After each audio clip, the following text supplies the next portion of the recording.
The fire at Raven Rock wasn't just an explosion. It was the sound of secrets tearing free from the ground. In the red glow of collapsing steel, Elias Kade stood with nothing left to lose, clutching evidence that could topple men who thought themselves untouchable. Beside him, a wounded dog refused to fall, and a woman begged her own brother to remember who he once was. Family, betrayal, and a truth buried so deep it nearly cost them all their lives. This wasn't just survival. It was a war to decide whether the past stays hidden or finally sees the light. Before we dive in, let us know, what time are you listening to this, and where are you? Drop a comment below. We'd love to hear from you.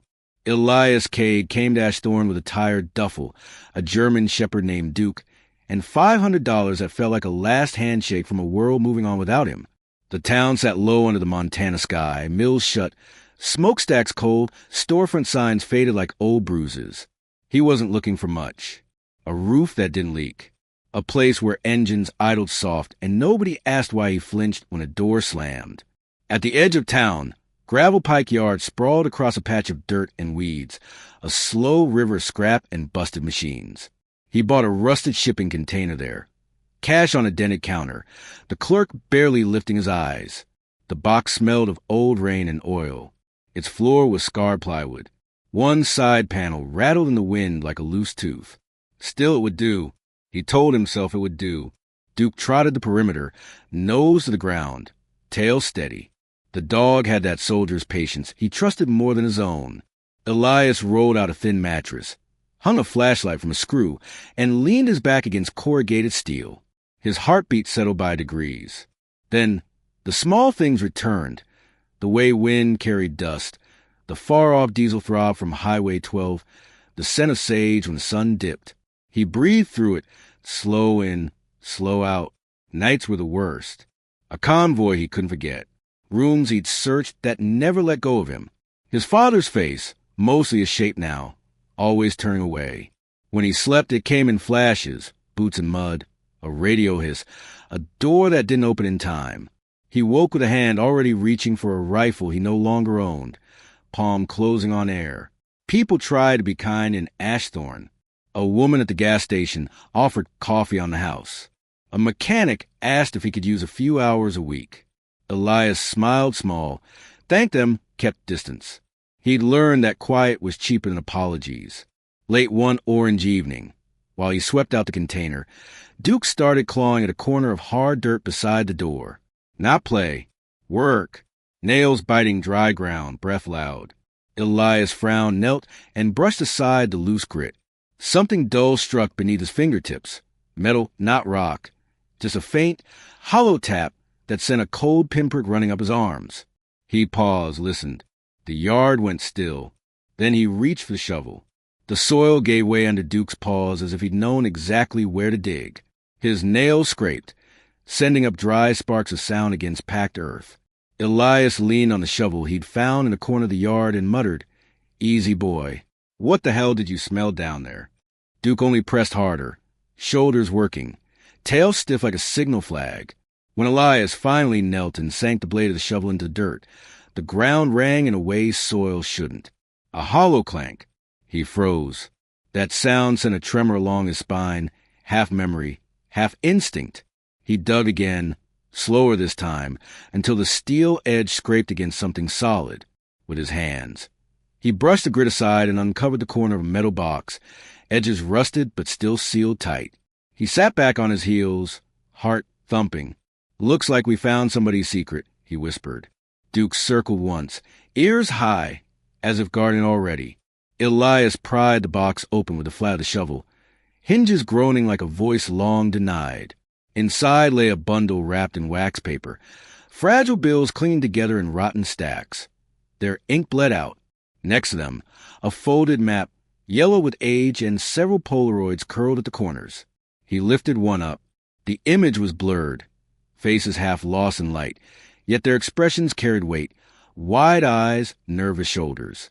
Strangers, or so he told himself. His gut stirred. He should toss the whole thing back into the dirt, cover it, pretend it had never surfaced. But a Marine learns to trust instinct, and has told him this wasn't just trash buried by drifters. He slipped the photos and the map into an old duffel, shutting the box again with a click that felt too loud in the empty yard. That night, the container creaked like it was breathing with him. Elias stretched out on the thin mattress. Duke curled at his feet, ears twitching. For a while there was only the hush of wind and the tick of cooling metal. Then an engine growled in the distance. Not one, but several. The sound thickened as tires crunched gravel along the road, leading toward the yard. Elias rose, barefoot on cold plywood, and pulled back the slit of curtain he'd hung for privacy. Headlights cut across the yard in sharp white arcs. He counted 2, maybe 3 trucks idling just beyond the fence line. The beam swept past, then back again like eyes searching. He felt his pulse leap to the old rhythm. Combat alert, breath shallow, senses sharp. Duke growled low, lips drawn back. The dog paced in front of the door, hackles raised. Elias whispered, "Stay quiet, boy," though he knew it was useless. Whoever sat in those trucks wasn't passing through. They were waiting, measuring. One light snapped off. Then another. Shadows moved near the fence. Men stood still, outlined only when a cigarette flared red. Elias gripped the duffel where he'd stashed the Polaroids and map. He had stumbled into something, and the someone who buried that box hadn't wanted it found. The trucks lingered long enough to fray the night into strands of fear. Then, slowly, they pulled away, engines fading back toward the highway. Silence returned, but it wasn't the same. It pressed down heavy, full of warning. Elias couldn't let it rest. He flicked on his flashlight and unwrapped the photos again. His hand shook as the beam slid across each face. Strangers, until it landed on one. The man was younger, hair dark and combed, wearing a plain jacket. But the jawline, the eyes, the tilt of his mouth, familiar in a way that punched Elias square in the chest. His father, alive in a picture that looked like it had been taken decades earlier. The breath left his lungs all at once. Memories he'd shut away clawed back. The day his father vanished, the unanswered questions that haunted his boyhood, the silence from officials who offered nothing but shrugs. Then, crack, a rifle shot split the night. The bullet smacked hard into the container's side, sparking metal flakes onto the floor. Duke barked wild, leaping against the door. Elias ducked instinctively, flashlight beam jerking across steel walls. They weren't just watching. They knew. He crouched there, pulse hammering in his ears, the photograph trembling in his grip. Whatever truth had been buried under that dirt had called someone back from the dark, and now those eyes, unseen in the night, were fixed on him. Sleep didn't come easy after the shot hit his container. Elias lay flat on the mattress. Duke pressed to his side, every sound magnified. The wind through the yard rattled loose tin like incoming fire. He could still feel the vibration of the bullet in the wall, could smell cordite that wasn't even there. Sweat gathered on his neck, though the night was cool. When his eyes closed, the dreams rose, dirt exploding, men shouting, radios crackling in tongues he never wanted to hear again. He woke with his shirt damp, breath ragged, Duke's steady stare keeping him tethered. Morning crept in pale, but it carried no calm. Each creak in the yard sent Duke to his feet.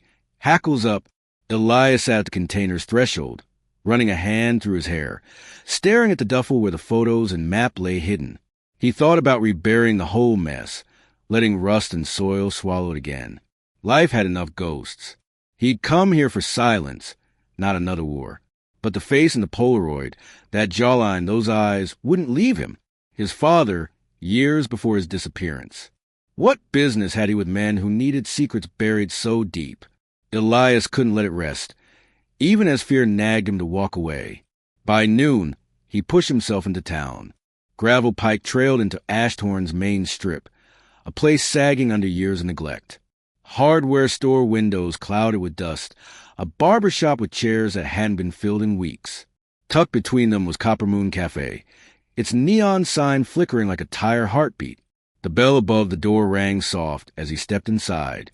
Warmth of coffee and cinnamon clung to the air. A few locals hunched at tables, voices low. He took a seat near the window, Duke lying obediently underfoot. Behind the counter, a middle-aged man poured refills while chatting with a woman who carried the presence of someone used to asking questions. She had dark hair pulled back, glasses perched low, and a notebook open in front of her. Her name floated up in the exchange, Maribel Sloane. Elias caught enough of their words to know they weren't talking weather. "Another one missing," the owner murmured, shaking his head. "People don't just vanish like that." Maribel's pen tapped the page. "It's not isolated. There's a pattern. Ashthorne has more disappearances on record than any county this size should." Elias shifted, trying to appear absorbed in his coffee. But Maribel's eyes flicked toward him, sharp, measuring. He knew that look. Someone trained to notice details others missed. He kept his shoulders tight, gazed down. She walked over anyway, carrying her mug. "Mind if I sit?" He hesitated, then nodded slightly. "You knew around here," she said, not asking. "Just passing through," Elias answered. His voice carried the flat tone of someone who wanted conversation to end. Maribel studied him a moment. "Marine?" Elias stiffened. "Why?" She gestured lightly at the way he sat. Spine straight, scanning exits without meaning to.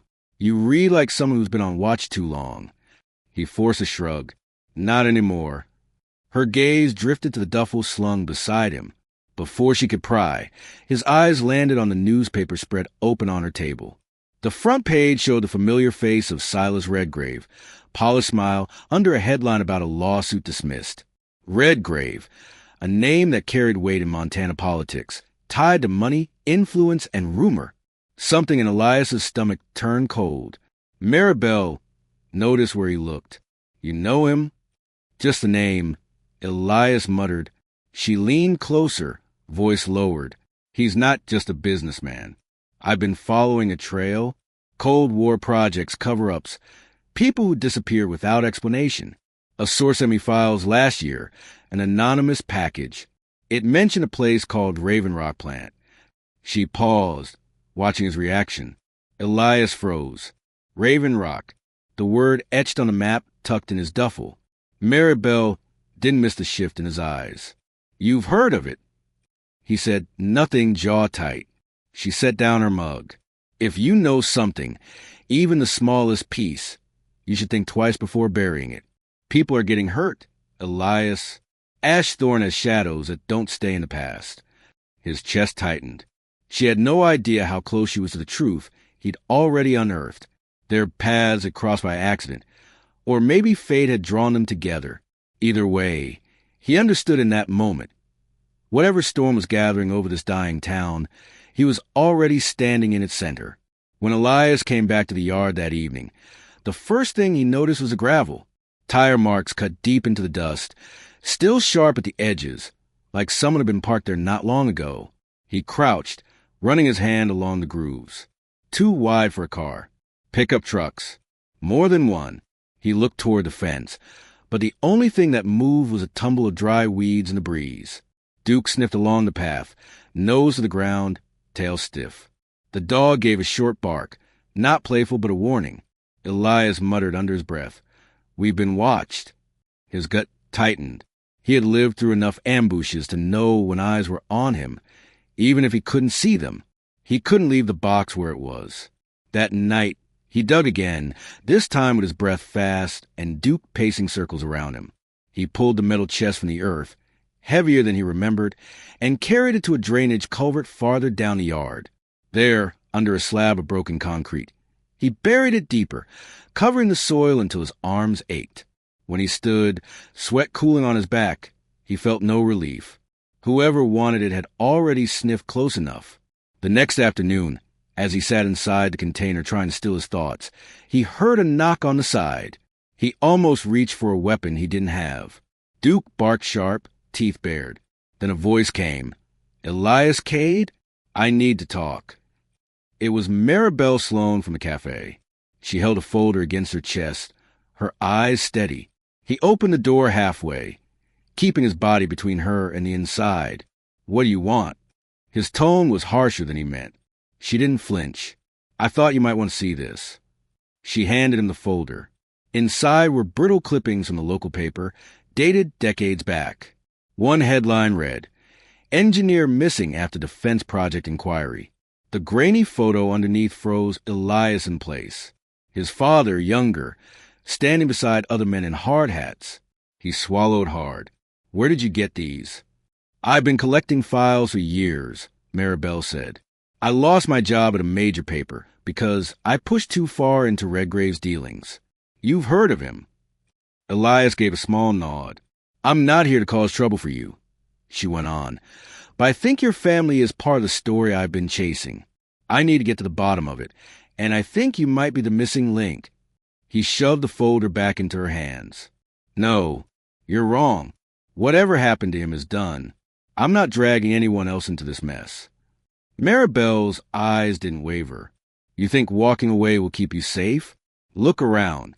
They've already found you." His temper flared. "You don't know me. You don't know what I've seen. I want no part in your crusade." Her voice stayed calm, though her hands tightened on the folder. "Then let me say it plain. I'm not giving this up. Not after losing my career. Not after watching families grieve without answers. If you stand aside, I'll go on without you. But I think you'll regret staying silent." Elias turned away, jaw locked. Silence stretched between them, until Duke patted out from behind the door. Something clamped in his jaws. Elias frowned, taking it. A strip of fabric, stiff with dried blood. He unfolded it carefully. Faded stitching spelled out a name across the chest pocket. Sergeant Callan. Elias's chest tightened. Callan had served with his father, one of the few names Elias remembered from hushed stories. The uniform was old, weathered from years in the elements. Whoever had worn it hadn't just walked away. His voice dropped, almost a whisper. "This isn't random." Maribel watched him closely, as if she knew the wall between them had cracked a little. Elias stared down at the bloody cloth. The Polaroids, the map, now this. Pieces of something long buried clawing their way back into daylight. His father hadn't simply vanished. He'd been swallowed by an arrangement powerful enough to erase men. From somewhere beyond the fence, an engine coughed to life. Elias stiffened. He stepped outside just as a dark pickup pulled away, slow enough to make sure he saw it. Dust rose behind the tailgate, drifting like smoke in the sunset. They weren't hiding anymore. They were closing in. By the time Elias unfolded the yellowed map on the hood of his truck, his decision was already made. Hiding had only pulled the noose tighter. The only way forward was through. Maribel stood beside him, arms folded, eyes flicking from the map to his face. "You sure about this?" she asked. "Not really," he said. "But I'm done waiting for them to make the next move." The map led them down a cracked two-lane road to the outskirts of town, where Raven Rock plant sat like a carcass. The factory buildings were husks, windows punched out, steel beams rusting into the soil. A chain-link fence sagged, gaps wide enough for a man and a dog to slip through. Inside, the air smelled of rust and old rain. Sunlight bled through broken panes, striping the concrete floor in slanted bars. The sound of their steps echoed, like someone following just behind. Elias kept one hand near his belt, the other resting lightly on Duke's back. The dog's ears twitched body tense, as if every shadow breathed. "This place gives me chills," Maribel whispered. "It should," Elias said, scanning the empty catwalks. "Too quiet." They moved deeper into the plant, past toppled filing cabinets and papers shredded by time.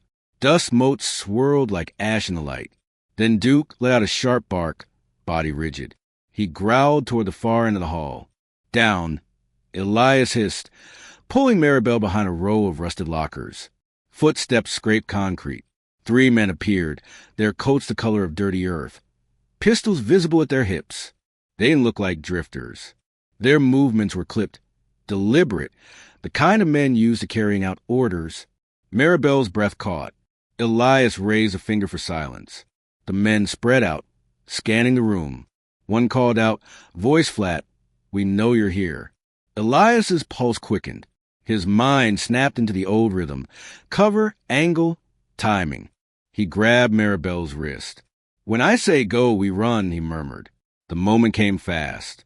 One man's head turned, distracted by Duke's growl. Elias shoved a steel locker, sending it crashing down like thunder. Gunfire cracked.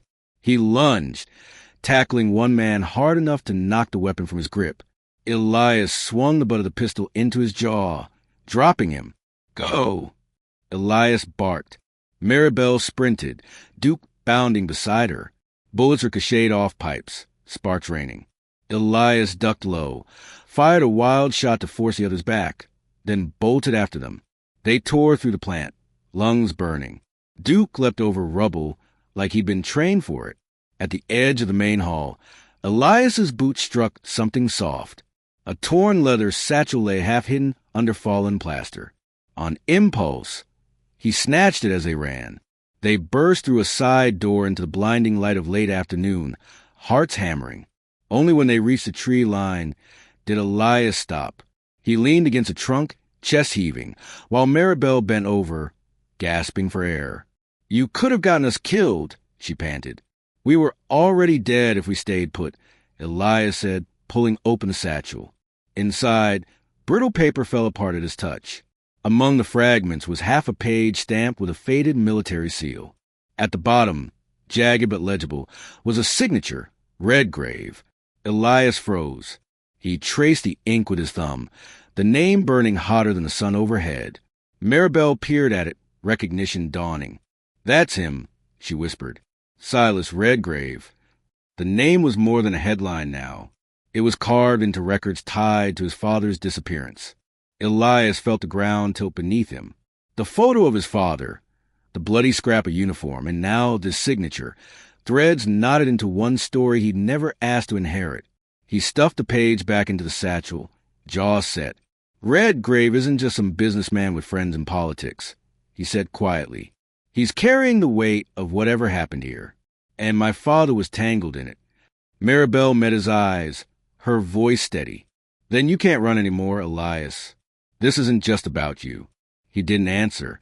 He looked past her at the ruins of Raven Rock, windows gaping like empty sockets. For years he'd wanted nothing more than silence. Now silence was gone, and in its place was a truth with teeth. The gravel crunched under the truck's tires as Elias pulled up to the yard. The sight of his container hit him like a fist to the gut. The door was hanging crooked on one hinge, locked twisted off and tossed aside. He didn't need to step inside to know. Everything had been touched. Maribel was the first to move, pushing the door wider. Elias, her voice caught. The cot was flipped, mattress gutted like an animal. The wooden crate he used for a table had been smashed, books scattered across the floor. The dirt near the wall was torn up, the place where the steel box had been buried. Empty. The hutch was gone. The map, the Polaroids. Elias stood frozen in the doorway. His chest rose and fell, but no sound came out. For weeks he had carried the weight of that box, fearing it, protecting it, cursing it. Now that it was gone, the emptiness cut deeper than the fear. Maribel turned to him, but before she spoke, he dropped to his knees. His fists hit the floor, sending dust into the air. God damn it! His voice cracked raw, echoing through the hollow metal walls. It's gone. Every piece of it. They took everything. Duke crept up to him, pressing close, tail low, eyes shining with worry. The dog gave a low whine and laid his head against Elias's shoulder. Elias closed his eyes. For a moment the smell of rust was replaced by gunpowder, the silence by screams. He was back overseas, men falling in the dust, his hands covered in blood that wasn't his own. His father's face bled into the memory, caught between a battlefield and a photograph. He couldn't tell which was real. He pressed his palms to his temples, fighting to breathe. It's over, he muttered.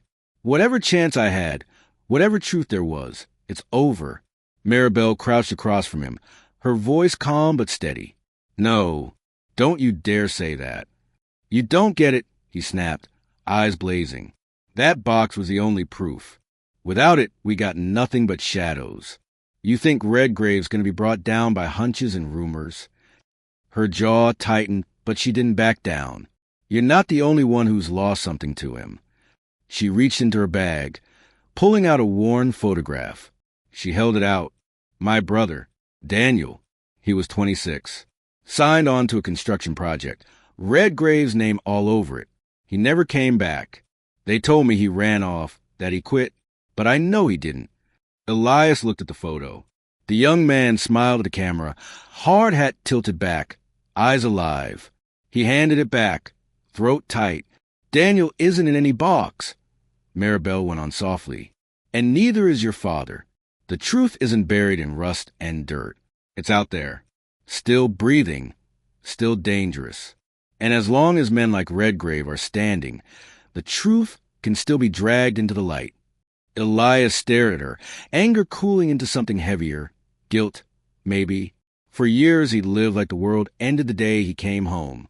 But for her, the fight had never stopped. Her phone buzzed, breaking the silence. She glanced at the screen, brow furrowed. "It's from my source," she murmured. "Redgrave's moving tonight. St. Armand's." Elias frowned. "The church?" She nodded. "The old one by the quarry. They never finished building it. My source says Redgrave uses it for closed-door meetings. No cameras, no curious eyes.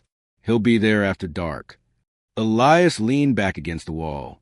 His heart pounded. He could almost see two paths stretching in front of him. One led out of Montana, him and Duke vanishing into some other forgotten town. The other led straight into the jaws of everything he had spent his life avoiding. Maribel was watching him closely. "This is it. You can keep running. Elias, nobody would blame you. Or you can finally face what's been chasing you all these years." Duke pressed against his leg, warm and steady. Elias reached down, fingers brushing the fur on the dog's neck. The trembling in his hands eased. He rose slowly, shoulders squared, voice low but sure. "If they want to bury the truth, then I'll dig it out with my own hands." The ruins of St. Armand rose like a broken ribcage against the night sky. Moonlight pooled through unfinished rafters, and the bare wooden beams jutted upward, as if clawing at heaven. Statues of saints leaned in corners, draped with tarps stiffened by dust. The place smelled of mildew and regret. A hollow shrine where faith had been abandoned long before men like Silas Redgrave laid claim to it. Elias crouched in the shadows with Maribel at his side, both dressed in dark clothes that blended with the rotting wood. Duke lay low at Elias's feet, ears perked, breathing shallow but steady. The three of them had studied the church from afar before moving in, counting exits, gauging angles, and praying luck would be on their side. "Bell Tower's the only high ground," Elias whispered. His voice was low, more growl than words. "I'll take position up there. You keep to the loft behind the altar. Record everything. If they see you run..." Maribel's jaw tightened. "I didn't come here to run." He locked eyes with her, the weight of the night pressing down. "Neither did I. But one of us needs to make it out if things go sideways." She hesitated, then gave a sharp nod. Minutes later, Elias was up on the bell tower's platform, crouched in the rafters with Duke curled beside him. The dog's body was tense, hackles raised but obedient. Below, footsteps crunched on gravel as trucks pulled up outside the church. Headlights sliced through the boarded windows, then blinked out, leaving darkness. Voices carried into the ruin, confident and unhurried. Redgrave entered first. Even at a distance, Elias recognized the man's silhouette. Tall, broad-shouldered, the weight of power in the way he carried himself. He wore a long coat, expensive even in the dim light, and his voice cut through the cold air. "Tonight we settle accounts. Raven Rock's file cannot surface. Not now, not ever." Maribel, hidden behind a beam near the altar, raised a recorder, thumb steady on the switch. Another man spoke, rough and eager. "We've already got the box. The map, the photographs, they're in our hands." Redgrave paused, his face half lit by the broken moon through the stained glass. "That's not enough. Loose ends remain." He leaned forward, voice sharp. "The engineer's son is still alive." Elias froze. Every muscle in his body turned to stone. Redgrave's tone was like a knife sliding across bone. That boy should have been nothing but ash years ago. If word leaks that Kade blood survived, all of this unravels. We correct the mistake. Completely. Elias felt his heart hammer against his ribs. Rage and fear tangled inside him. For years he thought his father's disappearance was a silent tragedy, a wound the world forgot. But here it was, laid bare, a crime left unfinished. He clenched his jaw, fingers digging into the wooden beam. Duke stirred, letting out a faint growl. Elias stroked the dog's neck with a trembling hand, urging silence. Then Maribel's breath hitched. She leaned forward, eyes locked on one of the men flanking Redgrave, her lips parted in disbelief. The man's face caught a streak of light. Sharp cheekbones, dark hair cut short, eyes shadowed but familiar. "Daniel," she whispered, so faint Elias barely heard it from above. Her recorder wavered in her grip. Her brother, alive, standing beside Silas Redgrave like a loyal hound. Elias saw her body tense, ready to rise from cover. His instincts flared. If she stepped out now, she was dead. He shifted, gravel crunching faintly beneath his boot. In an instant he slid down the narrow ladder, landing in the shadows behind her. He caught her wrist just as she leaned forward. "Don't!" he hissed, breath hot with urgency. She jerked back, eyes wild. "That's my brother. He's right there." "Elias," squeeze her arm harder. "He's not your brother tonight. He's theirs. You show your face, you'll lose him and your life in the same breath." Her chest heaved, tears brimming, but she bit down on her lip until blood came. Down below, Redgrave raised a hand, silencing his men. His gaze swept the church, sharp as a hawk's. For a heartbeat Elias feared the man could see through the shadows, straight into their hiding place. Then Redgrave spoke again, low and final. "The Kade boy dies before dawn, and anyone who stands with him follows." The meeting broke apart, men filing out with boots echoing on the concrete. Trucks roared to life outside, engines fading into the night. Maribel sagged against the wall, trembling. Elias stayed rigid, hand still on her arm until the sound was gone. When he finally released her, she wiped her face roughly, voice breaking. "He's alive. They turned him, but he's alive." Elias didn't answer right away. His mind was reeling, but clarity cut through the storm. Redgrave had known his name all along, knew he was still breathing. The hunter had been circling for years. Now Elias understood this was never just about the box or the photographs or even Raven Rock. It was about bloodlines and unfinished business. And the noose was tightening. The drive back from St. Armand was silent at first, the road stretching black and endless, headlights carving shallow tunnels through the dark. Maribel sat rigid in the passenger seat, recorder clutched in her lap, while Elias gripped the wheel so tightly the veins in his hand stood out. Duke shifted restlessly in the back, whining at the tension that filled the truck. When they finally stopped outside the container yard, the words came spilling out. "We have to move fast," Elias said, his voice low and clipped. "We take what we've got. We push it to the papers, the radio stations. Hell, even the internet. The sooner the world sees Redgrave for what he is, the harder it'll be for him to bury us." Maribel turned on him sharply. "And what about Daniel? You heard what he said in there. He's alive, Elias. My brother is alive. If I walk away now, I lose him forever." Elias slammed his fist against the dashboard, the sound echoing in the small cab. "You don't get it. He's not your brother anymore, Maribel. He's Redgrave's man. You run in there thinking you can save him.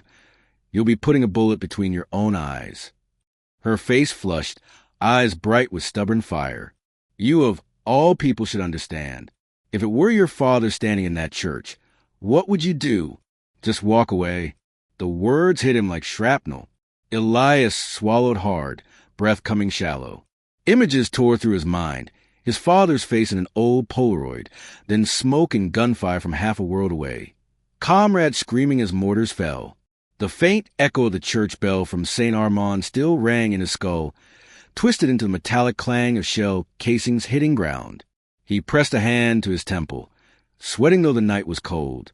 For a moment, the truck seemed to shrink around him, the world pulsing with every remembered shot. Duke nudged his arm, whining softly, grounding him back in the present. "I can't," Elias muttered, voice hoarse. "I can't watch another person I care about get pulled under. I won't." Maribel's anger faltered then, replaced by something rawer. She touched his arm, tentative. Then, "Don't make me watch my brother die alone."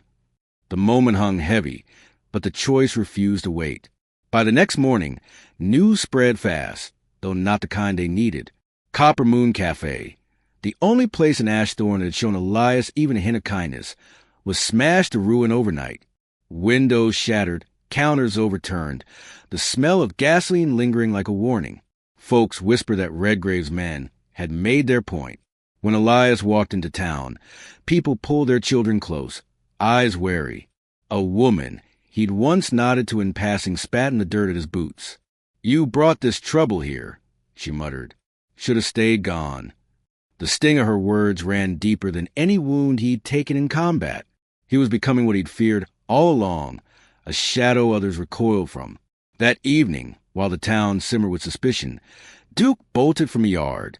Elias followed, heart pounding, until the dog stopped at the edge of the woods. There, half buried in earth and wrapped in rotting plastic, was something Elias hadn't expected to see again. Duke dug furiously, paws kicking up soil until the object came free, a military-grade hard drive, caked in mud. Elias wiped it clean with his sleeve, breath catching when he saw the old unit markings stamped on the casing.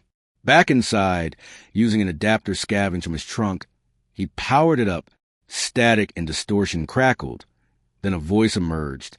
It was his father. "Project Raven Rock compromised. If you're hearing this, then I didn't make it. They'll try to erase everything. Our names, our lives. But remember the list. Redgrave, Halverson, Keen, all of them. They were there. They ordered it. Don't let them bury us twice." Elias froze, every nerve alight. Hearing his father's voice after all these years was like touching a scar he'd never let heal. The weight of it sank into his chest, grief mixing with fury. Maribel stood behind him, hand over her mouth, tears streaking her face. "That's your father," she whispered. Elias nodded, unable to speak. The choice was no longer theoretical. The drive in his hand held enough to topple Redgrave, maybe even expose an entire network. But Maribel's gaze pulled him in another direction. The hope of rescuing her brother before the man was gone completely. The two paths loomed, strike now with evidence, or risk everything on a rescue that might already be too late. Elias closed the hard drive, fingers trembling, then looked down at Duke. The dog's steady eyes seemed to ask a question for him. Will he run again or finally stand his ground? His grip tightened around the casing, knuckles white. "If I walk away now," he said, voice steady despite the storm inside him, "the past will bury me alive." Elias hadn't slept in days. His eyes were rimmed red, hollowed by shadows, his cheeks rough with unshaven stubble. He sat hunched on the edge of the cot in the drafty cabin, the hard drive warm in his palm as though it carried a pulse of its own. Over and over, he pressed play. The voice filled the silence, trembling with static but still unmistakable. "If anyone finds this, the truth must not be buried. My son, Elias, don't let them win." The words were frayed with age, but each one wrapped tight around his chest. Elias bent forward, pressing his forehead against his hand. For years he had trained himself not to cry, not in the desert heat, not when comrades fell. Yet now the tears broke loose, unbidden and hot, streaking through the grime on his face. It lasted only minutes. The sobs gave way to anger, sharper than any wound. His father's plea wasn't a memory anymore. It was a command. From the doorway, Maribel watched in silence, arms crossed tight around herself. She wanted to speak, but didn't. She knew too well that the grief Elias carried was a weight words couldn't lift. When dawn came, Ashthorne woke to smoke. The library burned, flames devouring the old wood beams. By the time Elias and Maribel arrived, there was nothing left but ash and the bitter tang of charred paper in the air. Maribel stood staring at the ruins, hand clamped over her mouth. "Everything I stored there, notes, copies of court filings, maps, they're gone." "They wanted it gone," Elias said flatly, jaw clenched. His voice carried no surprise, only fury. The sheriff's men stood nearby, not lifting a hand to help. One of them glanced Elias's way and muttered just loud enough to carry. "Redgrave says anyone giving shelter to that man will answer for it." Within hours, the whole town seemed to know. Door that once stayed open shut tight when Elias passed. Whispers trailed him like smoke. Mothers pulled children away. Even the old grocer who once offered him day-old bread stared straight through him, pretending he wasn't there. "They're turning everyone against us," Maribel whispered, her voice raw. Elias said nothing. He kept walking until the town was behind them, into the forest where shadows stretched long and safe. They reached the abandoned cabin by nightfall, its shingles sagging, the floorboards warped by damp. Duke circled twice before curling near the hearth, eyes sharp on the dark outside. Inside, Maribel sank onto a chair, shoulders slumped. Maybe this is it. Maybe we take what we have and run. We could disappear New Mexico, Oregon, anywhere that isn't here. Elias crouched across from her, the hard drive between them. And then what? They keep burning, keep erasing, keep twisting every truth into a lie. You think you can outrun that? Her voice broke. "I just can't lose anyone else, Elias. Not Daniel. Not you. I'm tired of fighting ghosts." He leaned back, staring at the cracked ceiling. "I've run my whole damn life. From war, from my past, from this town. Every step just brought me right back here." His hand tightened on the drive until his knuckles whitened. "I won't run again." The silence stretched, heavy with all the things neither could say. Duke stirred then, pawing at a warped section of wall. He scratched, growled, then pressed his nose to a seam in the wood. Elias pushed aside the loose planks and found something carved faintly beneath. Marks etched with blade, faded by years. He brushed away dust and his breath caught. It was a string of symbols, crude but familiar. Military shorthand, the same codes his father once scrawled in his notebooks. Maribel leaned in close, eyes wide. "What is it?" Elias traced the lines with his finger. "It's a field sign. My father's. He used to leave them for me when I was a kid, hidden in tree bark or under rocks. Meant I'd always know where he'd been." He stared at the carving, his throat tightening. He was here, before they took him, before he disappeared. He was here, and he left this for me. The cabin felt different now, less like a ruin and more like a message caught in the wood grain. His father had known he was being hunted, had left behind a trail not of documents or photos, but of faith. Maribel touched his arm, her eyes searching his. "Then maybe he wanted you to find this place. Maybe he knew someday you'd come." Elias nodded slowly, the weight in his chest shifting from despair to resolve. He knew, and he was right. "I'm done hiding." Outside, the forest whispered with wind, branches scraping like warnings in the night. Inside, Elias stood taller than he had in years, the hard drive in one hand and the memory of his father's words in the other. The truth wasn't buried yet, and he would make sure it never would be. The night air hung heavy with damp when Elias, Maribel, and Duke made their way back to Raven Rock. The industrial skeleton loomed against the skyline, its towers black against the moon. This time, they carried more than fear and memory. Elias had a hard drive slung in his pack, Maribel a recorder tucked inside her jacket pocket. Neither spoke much. Their footsteps and Duke's nails on the cracked pavement did the talking for them. Inside, the building breathed like a beast. Neon tubes sputtered above the long corridor, coughing light before fading back into shadow. Each flicker seemed like a heartbeat counting down. Somewhere above them, water leaked through broken pipes, dripping steadily into a rusted bucket. It was the only rhythm in the silence, steady, merciless. "Feels like the whole place is watching us," Maribel whispered, her breath clouding in the cold air. Elias nodded, jaw set. "Then let it watch. We came here to finish this." They moved deeper, Duke's ears pricked, tail stiff. The dog's low growl rose as they reached a stairwell that descended into the ground. A red sign, paint faded but still legible, pointed downward. Sublevel 3. The steps echoed under their weight.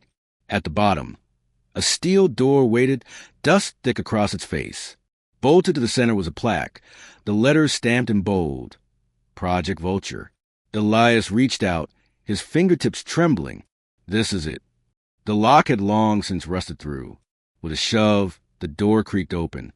What lay inside made the air leave their lungs. Rows of filing cabinets lined the room. Boxes of reels, photographs spread across a work table. folders marked with military insignias. On the far wall, taped under plastic sheeting, were blown-up photographs of what looked like a massacre. Charred vehicles, shattered helmets, twisted shapes sprawled across sand and concrete. Maribel's hand flew to her mouth. My God, it's all here. Everything they tried to bury. Elias stepped forward, flipping open a binder. Typed lists of names stared back at him. Engineers, officers, men and women tied to Raven Rock. Beside each name, scrawled notes. Deceased relocated, eliminated. His eyes froze on one entry, Jonathan Kade. Next to it, the notation, status unconfirmed. Elias staggered back as though struck. No, that's not possible. The paper shook in his hands. For years he'd lived with the certainty his father had been killed, erased from history. But here was proof that maybe, just maybe, the man still breathed somewhere. Maribel lifted another sheet. Her eyes scanned down the columns, and her knees nearly gave way. Elias, her voice broke. She turned the page so he could see. Her brother's name was listed under collaborators, not only marked as complicit, but detailed as a willing participant. Her lips trembled. They didn't just buy him. He worked for them. He helped them. The recorder in her pocket suddenly felt useless. What evidence could ever mend a betrayal like that? Before either of them could speak further, a shrill alarm blared through the concrete halls. Red bulbs spun to life, painting the room in violent flashes. They know we're here, Elias muttered, slamming the binder shut. He stuffed it into his pack along with as many papers as he could grab. Duke barked, the sound echoing sharp and frantic. Heavy boots pounded above. Voices shouted, weapons clattered. The tunnel became a trap, and they were the rats cornered in it. Maribel fumbled with her recorder, heart hammering. We can't fight them all. Elias pulled his sidearm free, chambering around with steady hands. His face had changed, not panicked, but resolved, the way a man looks when he's made peace with the worst outcome. He pressed the folders tight against his chest. These papers are him, Maribel. His voice is proof. If the truth dies in this room, then we do too. The footsteps grew closer. Shadows darted across the walls. Duke bared his teeth, ready to spring. The first burst of gunfire rattled the steel beams overhead. Sparks rained down. The hissing neon above finally gave out, leaving the world in pulses of red alarm light. Elias set his back to the wall, raising his weapon. The sound of his father's last words echoed in his mind like a prayer, guiding him into the storm that waited at the end of the hall. The pounding of boots above them rolled through the concrete ceiling like thunder. Dust sifted down, coating Elias's sweat-slick hair. He pressed his back to the cold wall of the sealed Project Vulture chamber, one hand clutching the folder of evidence, the other gripping his pistol. Duke's ears were flat, body low, teeth bared toward the stairwell. Maribel's whisper trembled. They're coming from every direction. We have one shot. We take the escape tunnel, get these files out. No. Elias's voice cut through her words, low but steady. He looked at her, eyes burning in the glow of the alarm light. If I leave now, I'll never stop running. My father, if there's a chance he's here, I can't abandon that. Her mouth fell open. Elias, this is suicide. You don't even know if he's alive. His jaw clenched. If I walk away, then I'm still that man hiding in a tin box at the edge of town. I'm done being that man. The silence between them stretched, heavy with the weight of his decision. Finally, Maribel's shoulders sagged. A shiver went through her as she nodded, her voice breaking. Then I stay too. My brother's in this place. If I run now, I lose him forever. The moment was shattered by the metallic groan of a door opening. Shadows spilled into the hallway, figures moving with the confidence of men who owned the ground they stood on. Redgrave's men emerged, flashlights slicing through the red haze. At their front, a figure stepped into the light. Maribel gasped so sharply it hurt her throat. It was her brother. His hair was shorter, face harder, but the eyes were the same, except hollow now, as if something had been scooped out of him and replaced with obedience. A pistol gleamed in his hands, raised steady at Elias's chest. Daniel. Maribel's voice cracked. She stumbled forward, arms out, as though reaching could pull him back to the boy she remembered. "Please, it's me. You don't have to do this." Daniel's jaw worked, muscles twitching like he was fighting something inside. But the gun never wavered. His gaze flicked past her to Elias, and for a fleeting instant, Elias saw the storm in his eyes, the part that wanted to load a weapon and the part already claimed by Redgrave. Behind him, Silas Redgrave himself appeared, immaculate in his dark coat, despite the grime of Raven Rock. His words fell like ice. "Choose, boy. Blood or breath. Family or your own survival." Maribel moved, placing herself between Elias and the muzzle of her brother's gun. Her voice trembled, but she didn't step aside. "If you pull that trigger, you're killing me too. You hear me, Daniel? I don't care if the bullet finds me first or him. It will tear us both apart. Don't do this." Elias stood frozen, the folder pressed to his chest. He could feel his heart hammering against the pages. For once, he had no words, only the weight of Maribel's courage standing in front of him. Daniel's eyes flickered. His lips parted as if to speak, but nothing came. Redgrave's voice sliced through the hesitation. "Enough." The gun cracked. The sound ricocheted to the chamber like a cannon blast. Elias staggered as heat grazed past his ribs, fabric tearing, a flash of pain as blood spilled down his side. Papers fluttered, speckled red. Maribel screamed, falling to her knees. "No. Daniel, what have you done?"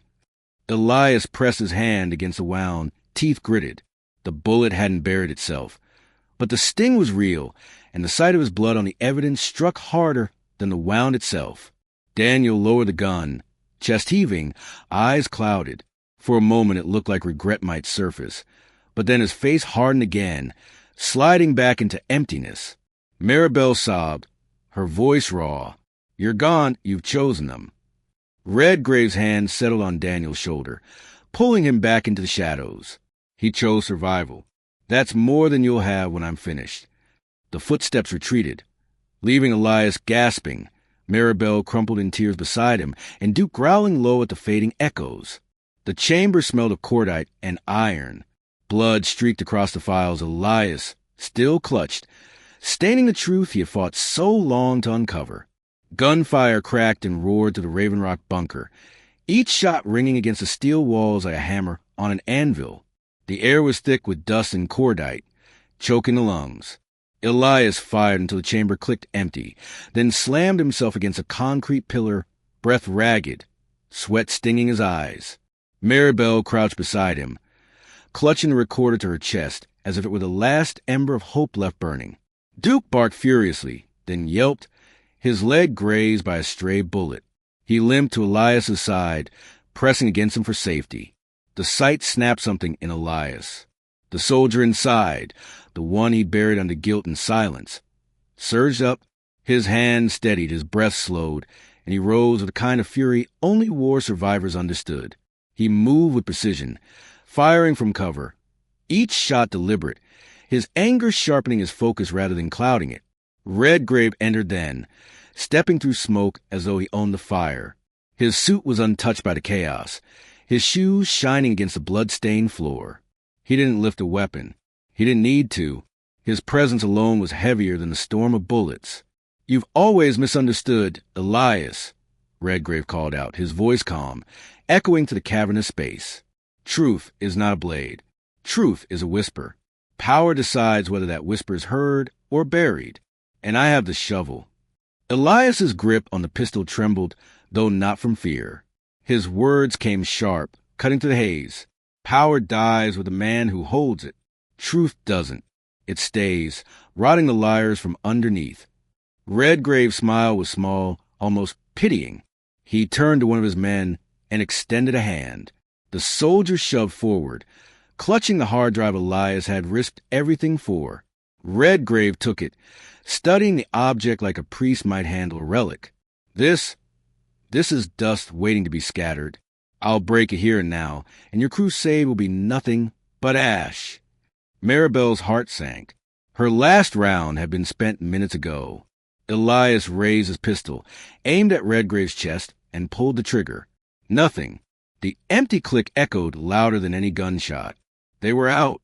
Corner in the smoke, backs against the sealed wall of Project Vulture, Elias and Maribel looked like the end of a story no one would tell. Redgrave lifted the hard drive above the floor, ready to smash it against the steel. You see? It ends like this.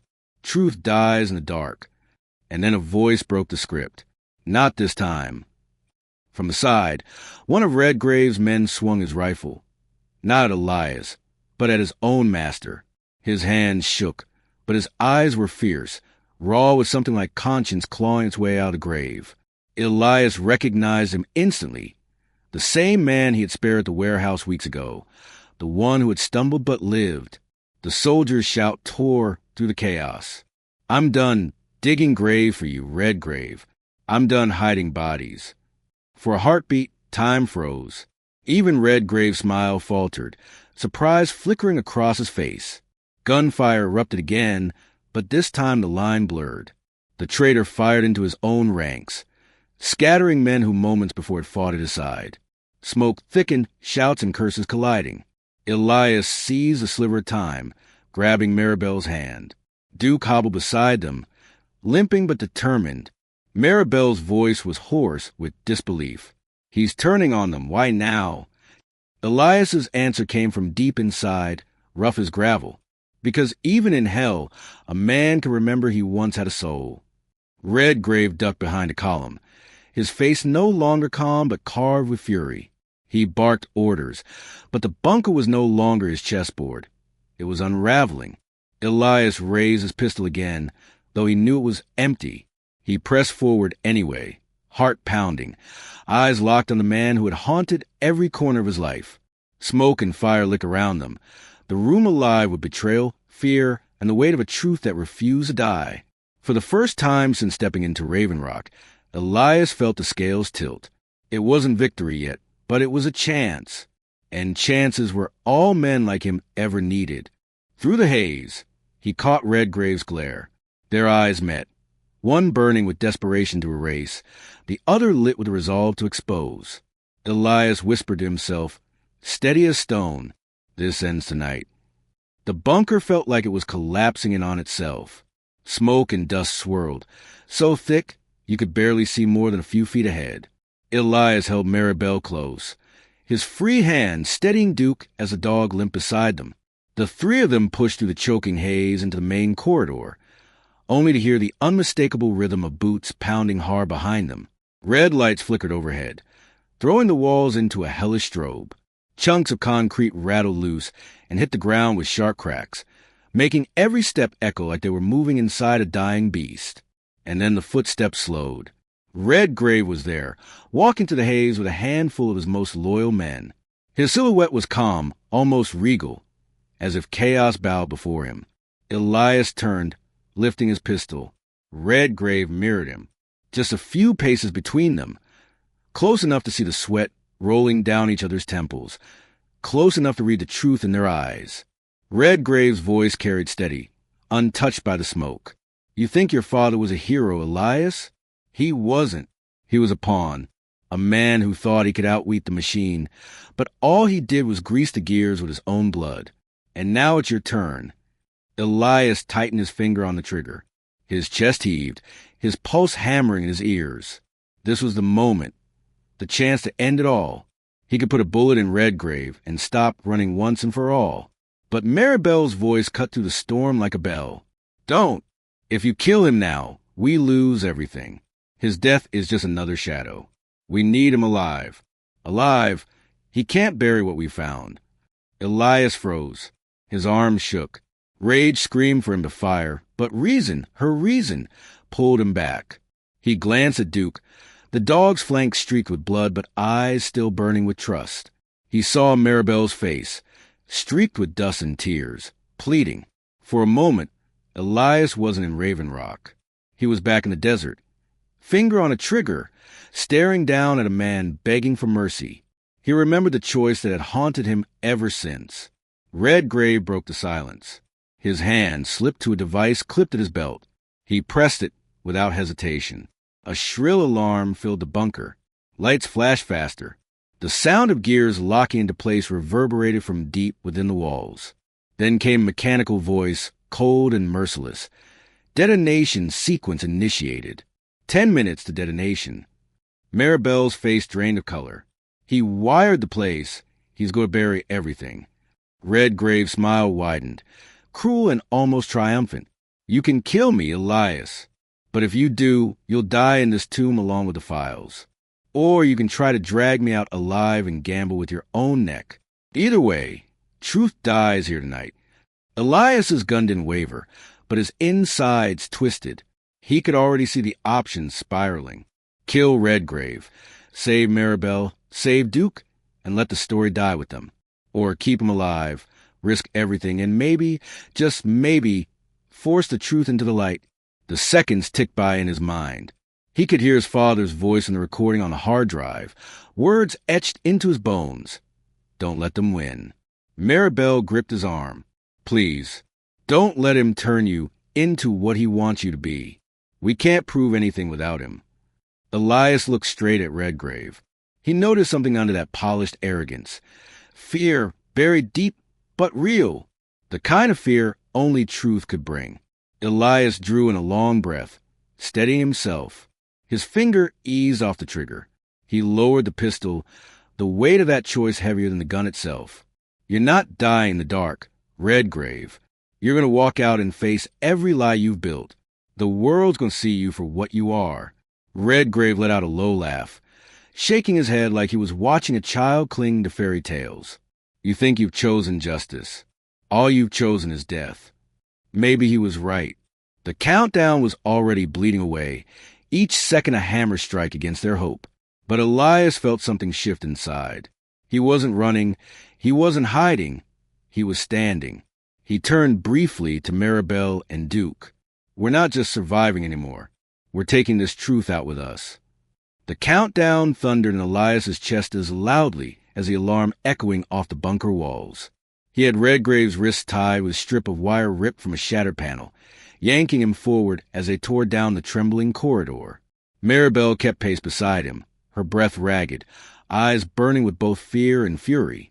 Duke limped but refused to fall behind, his fur matted with blood, yet his jaws still bared, ready to lunge at anyone who came too close. The last of Redgrave's men weren't done yet. Gunfire cracked from the shadows, bullets sparking against steel. Elias swung his body sideways, dragging Redgrave with him. Duke snarled and hurled himself forward, teeth sinking into the leg of a gunman who'd broken cover. Even injured, the dog fought like a creature who understood exactly what was at stake. The man screamed, shots firing wild, before Elias silenced him with a clean burst. Duke stumbled back, whimpering, but still stood on 3 legs, eyes locked on Elias like he was saying, I'm not done yet. The automated voice droned again, pitiless. 2 minutes to detonation. They burst into the tunnel that led toward the exit, light flickering at the far end like salvation itself. But standing square in the glow was a figure that made Maribel's heart stop. Her brother, his face hard, his arms steady, the pistol aimed straight at her chest. Move.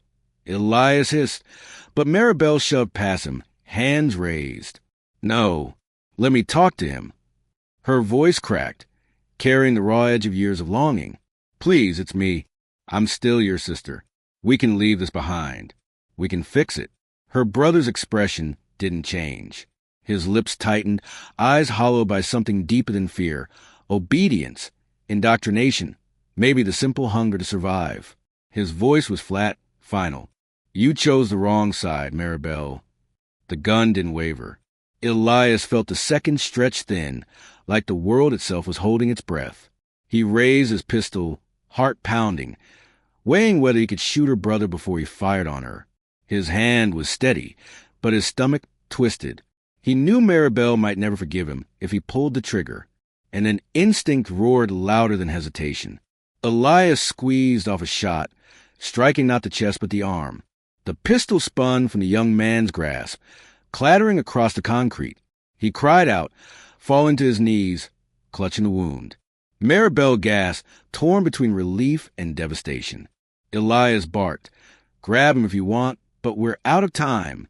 That's when Redgrave made his move. He twisted hard against Elias's grip, slamming his shoulder into him and tearing free of the wire. He bolted for the side passage like a rat escaping fire. Go! Elias shoved Maribel toward the exit. Get Duke out! No, Elias! But he was already chasing, legs burning, lungs raw. He followed the echo of Redgrave's boots into the side tunnel, where the world narrowed into a brutal fistfight. They collided like storm fronts, fists cracking bone, elbows slamming against walls.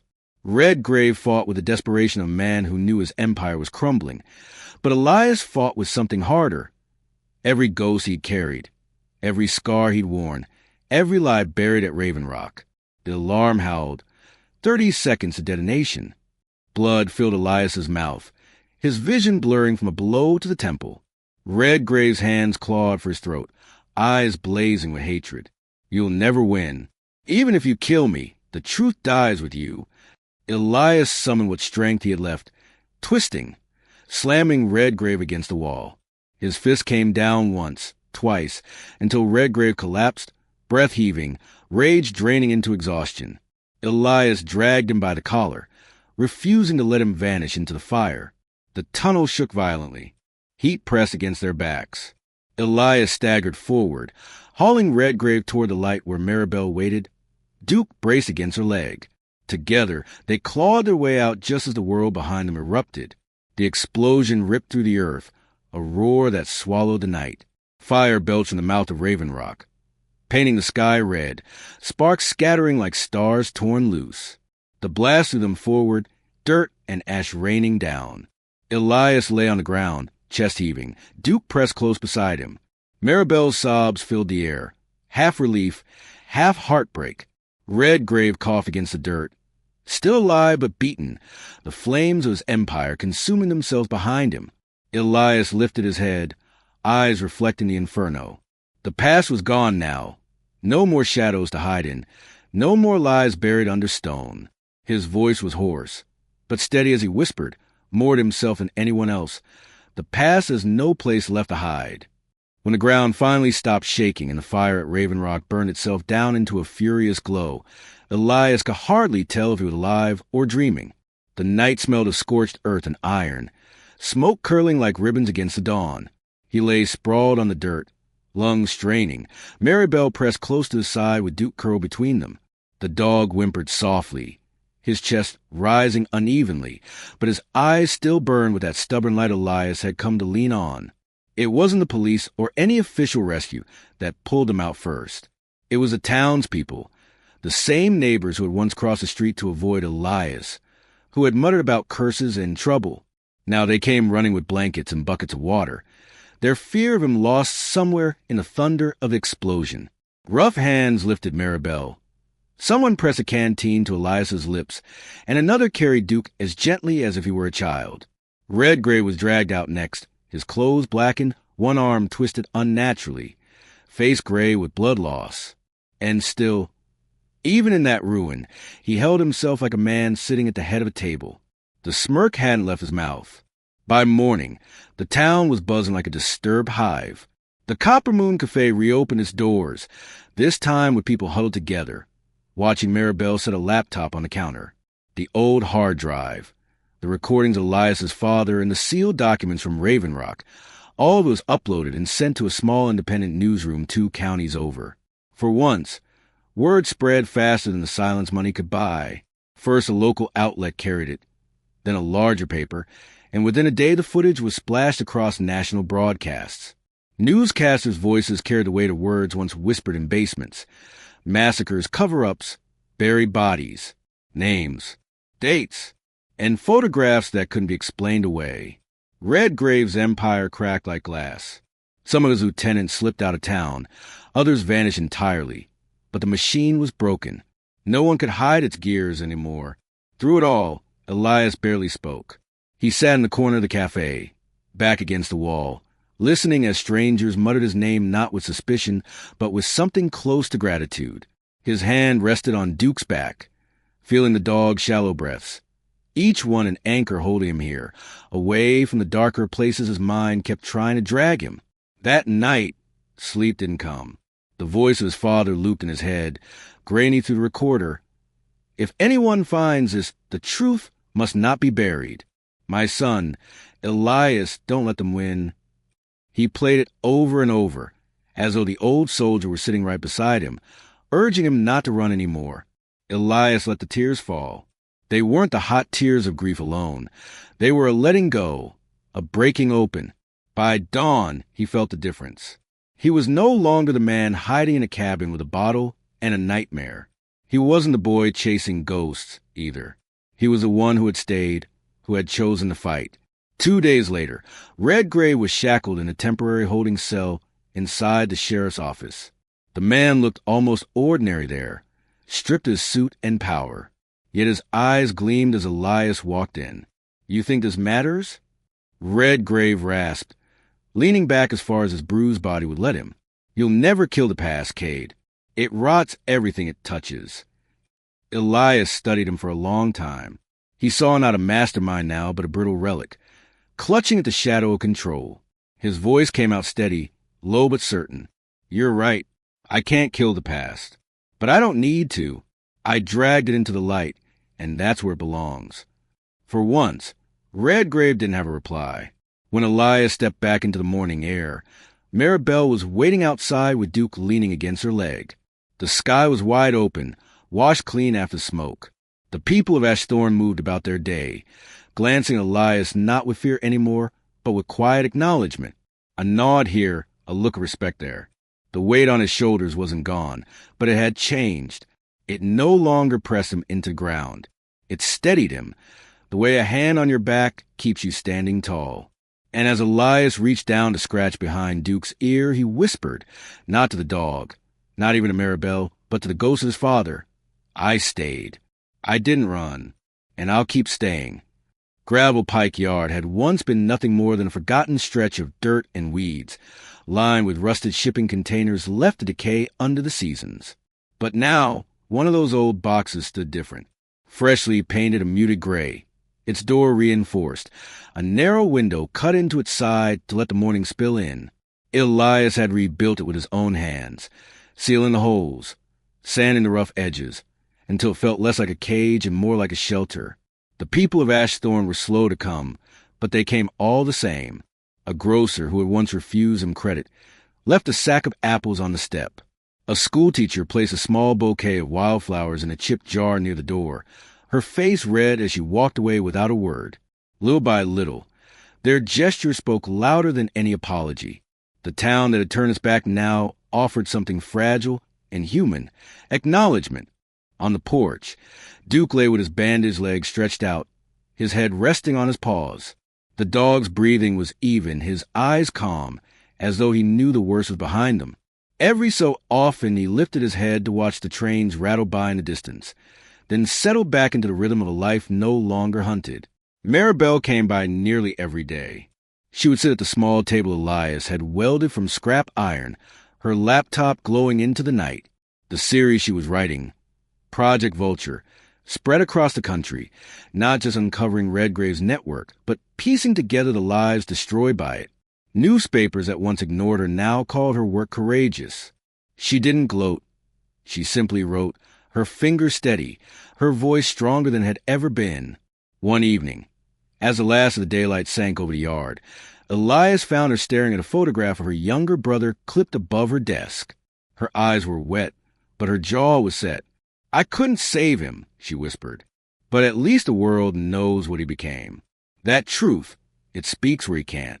Elias didn't try to answer. He only nodded, because sometimes silence is the truest companion to grief. That night, he took a knife and etched words into the steel-walled container. His hand was steady as he carved. To stay in the storm is the bravest thing. He leaned back, reading it in the glow of the lantern. The container was no longer a tomb for his loneliness. It had become a beacon, a reminder that courage wasn't in fleeing, but in enduring. Word spread. Children pointed it out to each other as they passed. A couple of old veterans came by one afternoon, hats in their hands, standing quiet before the words. Elias didn't speak to them, but their eyes told him enough. Life was never going to be simple, but it was his again. He walked the town without hiding his face. He worked with his hands, fixing fences, mending roofs, not because he owed it, but because he could. Elias felt he belonged not to war or to exile, but to living. Still, the past has a way of whispering when the air goes quiet. While clearing the last of the clutter from the far corner of the container, Elias stumbled on a small steel box tucked beneath a plank. Rust flaked off as he pried it open. Inside lay a single key, old but intact, with a worn military emblem engraved on its head. He turned it over in his palm, the weight familiar in a way he couldn't name. His breath caught. He remembered the note scrawled on the Raven Rock files. His father, marked as unconfirmed. Maribel glanced up from her work. "What is it?" Elias didn't answer right away. His gaze drifted toward the horizon, where the yard met the endless stretch of forest. His voice, when it came, was low, almost himself.